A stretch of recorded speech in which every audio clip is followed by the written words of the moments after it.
On est parti pour une nouvelle vidéo bonus. Donc, Martial, ma question un petit peu, ma question piquante, mais le but, c'est d'aider le maximum de compétiteurs à aborder la compétition SVK ou dans sportif d'ailleurs de manière la plus saine. Que ferais-tu si tu avais un compétiteur qui te revient suite à une compétition et qui te dit, le jury, il m'a saqué. C'est sûr, il me déteste. C'est sûr, ils ont priorisé lui ou elle. Quelle serait ton approche pour l'aider à surpasser ça et continuer la compétition dans des meilleures circonstances? OK. Alors, pour moi, en fait, ce qui est important, c'est quand quelqu'un, en fait, vient parce que là, pour moi, c'est, bah, oui, quelqu'un qui a vécu sûrement de la frustration, qui ressent de l'injustice, qu'elle soit justifiée ou non, en fait, c'est un vrai ressenti. En fait, les émotions, là, ça arrive à chaud. En fait, on donne tout pour une compétition, donc si on ressent, en fait, de l'injustice ou, ouais, une déception, une frustration, qu'elle soit justifiée ou non, elle est ressentie. Donc en fait, le premier truc, c'est quand même de l'écouter, de l'accueillir en fait. C'est moi en tout cas, c'est vraiment d'accueillir cette personne et de pouvoir lui dire, qu'elle sente qu'en fait, c'est OK si elle a ressenti tout ça. Ensuite, il y a aussi de l'autre côté et lui faire comprendre que, ça, c'est son ressenti, son interprétation de la situation et elle n'est ni juste ni mauvaise et c'est pas parce qu'en face, par exemple, le panel de juges aura une autre interprétation qu'il y en aura un qui aura raison ou tort, en fait.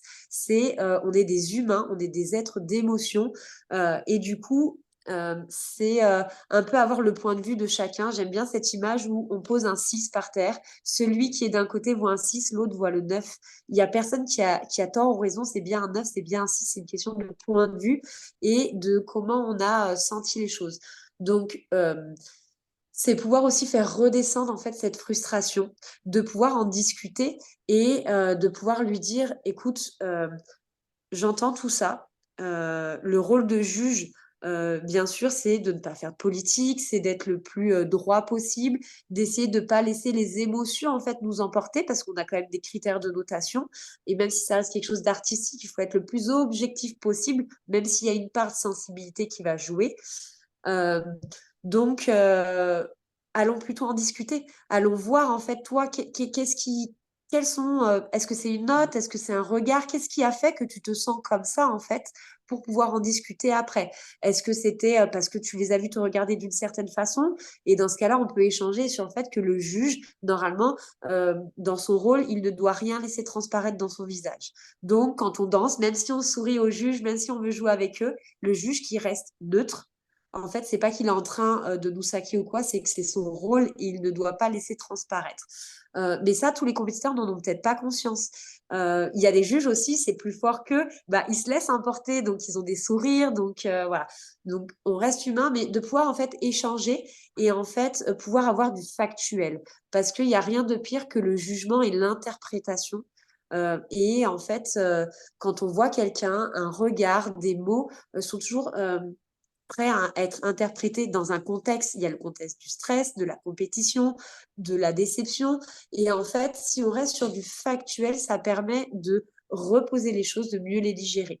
Donc, s'appuyer plutôt sur bah, qu'est-ce qui te fait te sentir comme ça? Pourquoi penses-tu que ils ont favorisé tel club et tout? Bah, s'il me sort bah, parce qu'il lui a mis telle note et moi, il m'a saqué, j'ai des notes hyper basses, bah pareil. Euh, Lissons toutes les notes. Est-ce que c'est un juge qui note pas raide pour tout le monde? Est-ce qu'il y a une cohérence? C'est d'analyser ça. De toute façon, dans la compétition, si on se donc c'est pour pouvoir en fait comprendre les choses et après, il y a quand même cette règle d'or où n'oublie pas, si tu fais de la compétition, c'est que tu es OK pour te faire juger. Alors, il y en a plein qui te feront: «Oui, mais je suis pas OK pour vivre des injustices ou vivre, voilà, de la politique». Et ça, c'est OK, c'est une de mes, valeurs, enfin l'injustice, c'est le truc qui me fait le plus vriller et monter, rapidement, dans les tours. Mais voilà, c'est que tu es OK et que, tu es d'accord pour qu'un juge n'ait pas du tout la même vision que toi. Tu es OK pour que peut-être ce que tu proposes, ne soit pas, ce que les juges attendent ou n'apprécient. Enfin voilà, tu te mets en compétition, tu es OK avec ça et du coup, il faudra l'accepter. Et parallèlement, le juge qui accepte d'être juge, a un code d'éthique en fait aussi qui pareil accepte en fait de mettre de côté le côté amical, politique, enfin voilà le côté un petit peu sentimental d'une relation, que tu connaisses le danseur ou pas, de près ou de loin, en fait de te mettre dans un cadre où je juge une performance et pas un ami, un collègue, voilà. Ça, c'est les responsabilités de chacun. Donc après, voilà, quand on rentre dans la compète, on est OK que chacun prend cette responsabilité et c'est pas à nous, compétiteurs, d'aller crier, entre guillemets, au scandale ou à quelque chose qui s'est passé. On peut en discuter tranquillement. Si on voit que l'échange n'est pas possible et que ça répond pas à nos valeurs, euh, bah en fait, c'est peut-être que ce circuit-là pas n'est pas fait pour nous, mais c'est qu'on n'est peut-être pas prêt à affronter tout ça en fait, parce qu'il y aura des injustices. Ça reste, enfin, j'invite chaque compétiteur à essayer aussi de se positionner en tant que juge. C'est quelque chose de très, très difficile. En fait, ils ont quelques secondes pour juger une prestation. Enfin, voilà, c'est pas pour les défendre, mais c'est pour bien replacer, en fait, les deux parties. Nous, en tant que danseurs, on a un travail, on a donné et on n'a pas envie de se faire soit allumer, soit vivre une injustice parce que, en fait, on a envie d'être jugé correctement sur le travail qu'on fournit. Donc, du coup, voilà, c'est quelque chose qui est hyper important de respecter ça, ce travail-là. Mais c'est aussi important de ne pas oublier le rôle du juge qui n'est pas si simple que ça. En quelques secondes de juger, ils ont des tablettes, ils peuvent pas voilà, comparer les prestataires eux, entre eux pour pouvoir se dire, bah, en fait, voilà, j'ai donné des notes, mais en fait, pas pour dire, bah, je veux que telle personne gagne, mais plutôt, ah, bah, en fait, la presta que j'ai vue il y a 3 passages, en fait, je me rends compte qu'elle était à un plus haut niveau que peut-être la note que j'ai mis et pouvoir réajuster. Ça, ils peuvent pas, c'est en one shot, ils valident une note et c'est comme ça. Donc, il faut sans cesse, et pendant toute une journée, ils jugent de 8 heures à 22 heures, sans cesse, il faut que l'esprit soit vif, qu'ils puissent tout analyser, il y a plein d'items. Donc voilà, ne pas oublier aussi que ce rôle-là est dur et que je cherche pas des excuses et que bien sûr, s'ils le prennent, ils en prennent la responsabilité, mais voilà, de bien replacer les deux parties et que dans les deux cas, c'est dur et que je pense ils font en tout cas du mieux qu'ils peuvent. Et il y a un autre truc, c'est que en fait, on oublie un petit peu ce côté où derrière, il y a quand même une équipe qui est là pour, s'il se passe des choses, le juge scrutateur ou le juge arbitre, je sais plus, président du jury, ils sont là pour quand même aussi veiller justement à ce qu'il n'y ait pas d'histoire de politique et que ça soit le plus juste possible pour tout le monde. L'erreur humaine, voilà, on peut pas, voilà, ça existe, c'est comme ça. Mais quand il y a des conflits qui sont remontés, dans le passé de la FFD, il y a déjà eu des actions qui ont été mises, c'est-à-dire qu'un juge n'est pas repris. Enfin, il y a ça aussi. Il y a vraiment un suivi, et je le défends pas parce que Yannick en fait partie ou quoi. Il y a vraiment une équipe en fait qui est là pour aussi veiller à ça le plus possible, parce que justement, et là, je parle en son nom, mais parce que c'est des paroles qu'il a eues, j'étais là pour les entendre.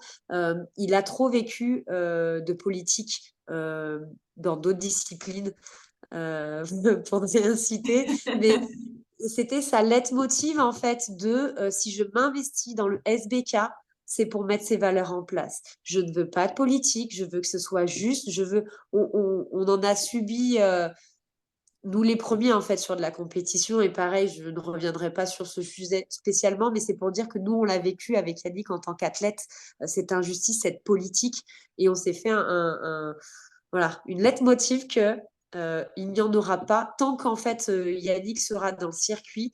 Ça sera tout pour que ce soit le plus juste possible, accessible à tout le monde, ouvert à tout le monde, voilà, sans jugement et le plus, même si ça peut pas être parfait, voilà, le plus juste possible pour tout le monde. Parfait, merci beaucoup. Si je peux me permettre, j'inviterai aussi chaque compétiteur qui se sent en position d'injustice Ouais. à aller retirer la charge émotionnelle vécue en voyant le bénéfice d'avoir vécu cette injustice-là et l'inconvénient de ne pas avoir été, gros guillemets, saqué par tel ou tel jury. Parce que c'est très difficile d'avancer, comme on l'a dit dans l'interview complète, avec une charge émotionnelle aussi présente. Et le Mm. but, c'est d'atteindre la gratitude que cet événement très désagréable perçu. Allez, voilà, c'est ça, aller trouver la gratitude qu'un événement aussi agréable soit vécu pour continuer à avancer dans les meilleures circonstances et se C'est ça. détacher aussi peut-être justement de l'outcome du résultat Oui, du jury. Mais le but, c'est d'aller reprendre son pouvoir parce qu'il c'est faut ça. avancer et devenir meilleur, quoi. Complètement. Se libérer de ça et pouvoir, et comme tu l'as dit, c'est avancer et s'en servir. Voilà, se nourrir positivement de cette gratitude pour se dire, OK, il m'est arrivé ça.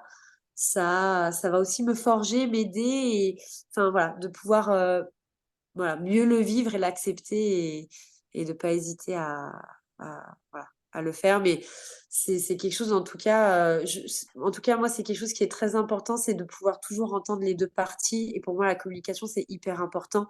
Il faut pouvoir entendre chacun le ressenti sans le mettre de côté parce que ce qu'on ressent, c'est vrai, c'est juste en fait, c'est ce qui se passe à l'intérieur de nous. Et après, essayer d'aller chercher justement à communiquer pour comprendre. Et des fois, juste avec ça, on comprend qu'en fait, voilà, ce qu'on a vécu, bah, c'était peut-être un petit peu faussé et on comprend mieux le pourquoi du comment et des fois, on a nos réponses rien qu'en allant parler, en allant discuter avec les personnes concernées. Mais des fois, il faut que ça retombe aussi un petit peu parce qu'à chaud, c'est Mm. pas toujours le meilleur moyen pour entendre. On n'est pas prêt, en fait, à l'entendre, parce qu'en fait, il y a l'émotion qui est trop forte. Donc tant que notre émotion n'a pas été accueillie par quelqu'un, de proche ou de loin, on peut pas entendre la suite. Donc du coup, voilà, s'il y a des choses qui se passent comme ça, ce que je rajouterais, c'est de refaire descendre l'émotion, d'aller voir quelqu'un qui peut l'accueillir, un coach, un parent, un ami ou quelqu'un qu'on ne connaît pas du tout et qui sera hyper neutre. Et une fois que l'émotion est redescendue, aller chercher peut-être des réponses ou en tout cas à discuter pour pouvoir faire avancer le truc. Parfait. Merci Voilà. beaucoup. À très bientôt. À bientôt.